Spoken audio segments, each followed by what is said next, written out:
Hi అండి. Good evening everyone. ఈరోజు peanut chat ఎలా చేయాలో చూపించేస్తాను. ఫస్ట్ పల్లీలు 3 అవర్స్ నానపెట్టుకోవాలి.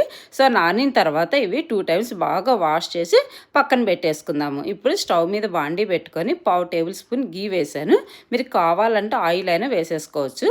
సో వేసుకొని దాంట్లో సాల్ట్, పసుపు, కారము, జీరా powder, chaat masala, pepper powder వేసేసుకోవాలన్నమాట. వేసుకొని ఒక్కసారి కలిపేసుకొని మనం పల్లీలు వాష్ చేసి పెట్టుకున్నాం కదా, సో అది కూడా దాంట్లో వేసేసుకొని అవి కూడా ఒకసారి కలిపేసుకొని క్యారెట్, కీర నేను సన్నగా కట్ చేసి వేసాను. మీరు కావాలంటే తురిమైనా వేసుకోవచ్చు. సో టమాటో సన్నగా కట్ చేసి వేసుకోవాలి. పచ్చిమిర్చి కూడా వేసుకోవాలి. నేను పచ్చిమిర్చి, కారము, పెప్పర్ పౌడర్ వేసుకున్నాను. మీరు కారం అడ్జస్ట్ చేసి వేసుకోండి. సో కొత్తిమీర, లెమన్ కూడా వేసాను. వేసేసుకొని ఒకసారి మొత్తం కలిపేసుకొని మనం సర్వింగ్ ప్లేట్లో తీసుకున్న తర్వాత సన్నగా కట్ చేసి పెట్టుకున్న ఆనియన్ పైన వేసుకోవాలి.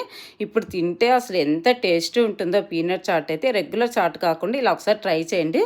పిల్లలైనా పెద్దవాళ్ళైనా ఒక్కసారి తిన్నారంటే అస్సలు వదిలిపెట్టరు, అంత బాగుంటుంది. ఈవినింగ్ స్నాక్స్కైనా తినచ్చు, మార్నింగ్ బ్రేక్ఫాస్ట్కైనా చాలా బాగుంటుంది.